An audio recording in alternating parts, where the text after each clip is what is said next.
ইবনাতি قد أصابت الحسبة হে আল্লাহর রাসূল আমার মেয়ের বসন্ত রোগ হয়েছে, আমার মেয়ের বসন্ত রোগ হয়েছে। ফাতামাররাকা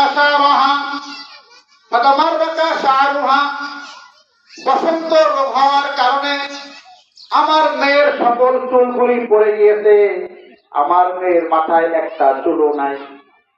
নবীজি বলেন আসল কথা বলো, কি বলবা সেটা বলো। ওই মহিলা আরো বলে ইন্নী জাওয়াজতুহা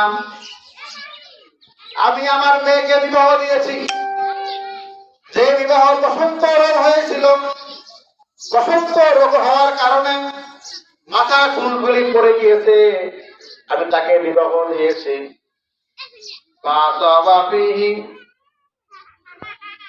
যদি আমি তার মাথায় আলগা চুল লাগাই দেই, আপনি কি অনুমতি দিবেন? قال النبي صلى الله عليه وسلم لعن الله الواصل والموصول নবীজি বলেন যে আলগা চুল লাগায় এবং যে লাগিয়ে দেয় উভয়ের উপরে আল্লাহ তাআলা লানত করে। হাদিসটি বুখারী 5941 নম্বর হাদিস। হাদিসটি আসমা রাদিয়াল্লাহু তাআলা আনহা থেকে বর্ণিত।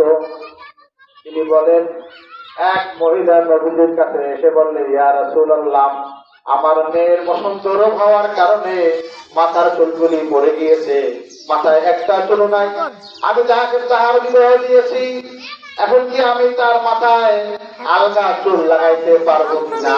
নবীজি বলেন লানাল্লাহুল ওয়াসিলা ওয়াল মাওসুলা যে আলগা চুল লাগাবে আর যে লাগিয়ে দিবে উভয়ের উপরে আল্লাহ তাআলা লানত করে, উভয়ের উপরে আল্লাহ লানত করে।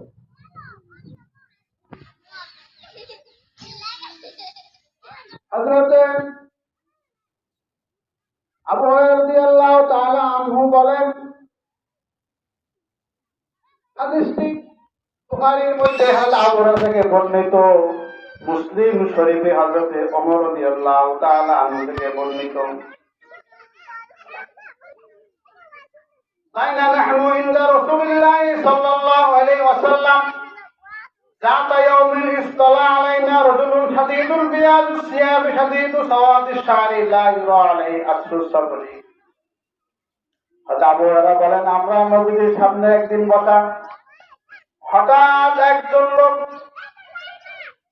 আমাদের মজলিসে আসলো। শাদীদু বিয়াদিস সিয়াবি সেই লোকটির পোশাক অত্যন্ত সাদা, শাদীদু সাওয়াদিস শারি চুলগুলি অত্যন্ত কালো, কালো কুচকুচে চুল, পোশাক অত্যন্ত সাদা।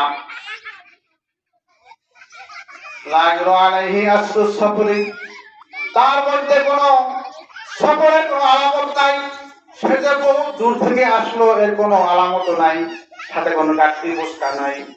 আল্লাহ ইয়ানা মিন্না আহাদুন এবং আমাদের মধ্য থেকে কেউ তাকে চিনে না। হাত্তা জালাসা ইলান নবী সাল্লাল্লাহু আলাইহি ওয়াসাল্লাম ওই লোকটি ডাইরেক্ট মজলিসে এসে নবীর সামনে বসে গেল। ফাসফাদা রুকবাতাইহি ওয়া ওয়াদা কাফাইহি আলা ফাকিদাইহি ওই লোকটির রাত নবীদের ডানের সাথে মিশে গেল, হাত দুইটি ডানের উপরে রাখলো।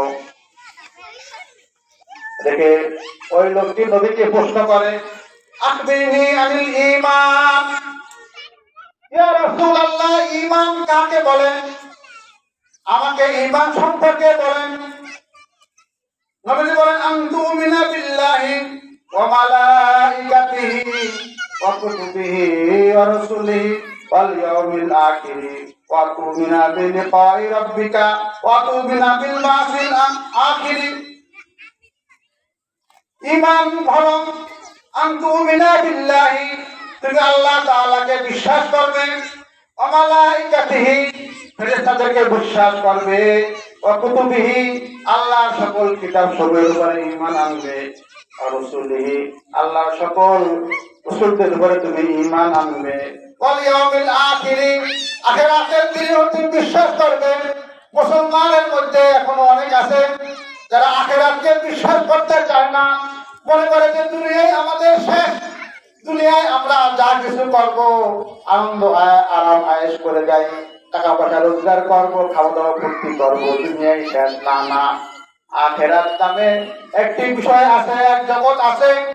আখিরাতকে বিশ্বাস না করলে ঈমান থাকবে না। ওয়াতুমিনা বিলিকাই রাব্বিকা, এবং তুমি আল্লাহর সাথে তোমার দেখা হবে, সাক্ষাৎ হবে, এটা তোমার ঈমান আনতে হবে, বিশ্বাস করতে হবে।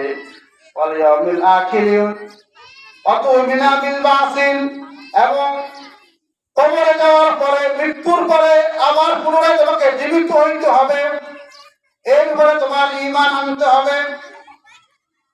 ওই লোকটি আবার বলে, মাল ইসলাম ইয়া রাসূলুল্লাহ, ইসলাম কাকে বলে আপনি বলুন। নবীজি বলেন, আল ইসলাম আন তা'বুদাল্লাহ ওয়া লা তুশরিকা বিহি শাইআ, ইসলাম হলো তুমি আল্লাহ তাআলার ইবাদত করবে, বندگی করবে, আল্লাহর সাথে কাউকে তুমি শিরক করবে না। আমাদের মাঝে অনেক ধর্মপ্রীতি আছে, আমরা ধর্মীয়, কিন্তু আমাদের মধ্যে শিরকের অভাব নাই, আমরা শিরক যুক্ত আমল করি। ফামান কানা ইয়ারজু লিকা রাব্বিহি ফালইয়ামাল আমালান সালিহা ওয়া লা ইউশরিক বিইবাদাতি রাব্বিহি আহাদা। আল্লাহ তাআলা সূরাতুল কাহফের মধ্যে সর্বশেষ আয়াতে আল্লাহ তাআলা বলতেছেন, ফামান কানা ইয়ারজু লিকা রাব্বিহি, যে আশা করে তার রবের সাথে সে সাক্ষাৎ করবে, ফালইয়ামাল আমালান সালিহা, সে যেন নেক আমল করে, ওয়া লা ইউশরিক বিইবাদাতি রাব্বিহি আহাদা, এবং সে যেন তার রবের সাথে কাউকে শরীক না করে, শিরক না করে। ইসলাম হলো আল্লাহর বندگی করবে এবং তার সাথে কাউকে শিরক করবে না, শরীক করবে না। আতাকিমাস সালাতা ওয়া তুতিল যাকাতাল মাফরুদাতা, এবং তুমি নামাজ কায়েম করবে, যাকাত ফরজ যাকাত তুমি আদায় করবে। নামাজ কায়েম করতে বলেছে, নামাজ পড়ার জন্য বলে না। না, কায়েম করার অর্থ কি? কায়েমের অর্থ হলো ব্যাখ্যার মধ্যে লিখেছেন, নামাজ নিজে পড়বে, পরিবার সকলকে পড়াবে, সমাজে প্রতিষ্ঠিত করবে, রাষ্ট্রীয়ভাবে নামাজ প্রতিষ্ঠা করার চেষ্টা করবে, এর নাম হইল নামাজ কায়েম করা। নামাজ নিজে পড়বে, নিজে খুব মুসল্লি, অথচ নিজের মেয়ে পড়ে না, ছেলে পড়ে না। 7 বছর বয়সে যদি বলেন, মুরু আওলাদাকুম বিসসালাতি ইযা বালাগা সাবআ সিনিনা, তোমরা তোমাদের সন্তানদেরকে নামাজের প্রশিক্ষণ দাও, নামাজ পড়তে বলো যখন তাদের বয়স 7 বছর হয়ে যায়। অযরিবুহু ইযা আশারা সিনিনা, আর যখন তাদের বয়স 10 বছর হয়ে যায় তখন তাদেরকে তুমি প্রহার করো, মারো, নামাজ না পড়ার কারণে। স্কুলে না গেলে মা বাপ পিটায়, ধমক দেয়, শাস্তি দেয়, শাসন করে। কলেজে না গেলে মা বাবা শাস্তি দেয়, শাসন করে। কিন্তু নামাজ না পড়লে মা পিতা মাতা সন্তানদেরকে শাসন করে না, শাস্তি দেয় না। নবীজি বলেন, সন্তানদের 7 বছর বয়স হলে নামাজ পড়তে বলো, আর যখন 10 বছর বয়স হয় তখন তাদেরকে নামাজ না পড়ার কারণে প্রহার করো, এবং 10 বছর বয়স হলে ছেলে মেয়ের বিছানা তুমি আলাদা করে দাও। ছেলের বিছানা আলাদা হবে, মেয়ের বিছানা আলাদা হবে, ভাই বোন তারা আলাদা আলাদা বিছানায় ঘুমাবে, এক বিছানায় শোবে না। 10 বছর বয়স হলে ভাই বোনের বিছানা তো তোমরা আলাদা করে দাও। তুকিমাস সালাতা, নামাজ কায়েম করো, তুতার যাকাতাল মাফরুদাতা, ফরজ যাকাত আদায় করা, তাসুমু রমাদানা, রমজান মাসে রোজা রাখা। ওই ব্যক্তি আবার প্রশ্ন করে, মাল ইহসানু ইয়া রাসূলুল্লাহ, ইহসান কি জিনিস একটু বলেন। নবী আল ইহসানু আন তা'বুদাল্লাহ কান্নাকা তারাহু ফা ইন লাম তাকুন তারাহু ফা ইন্নাহু ইয়ারাকা, তুমি আল্লাহর বندگی এমন ভাবে করবে, এমন ধ্যান খেয়ালের সাথে করবে, কান্নাকা তারাহু, যেমন তুমি আল্লাহ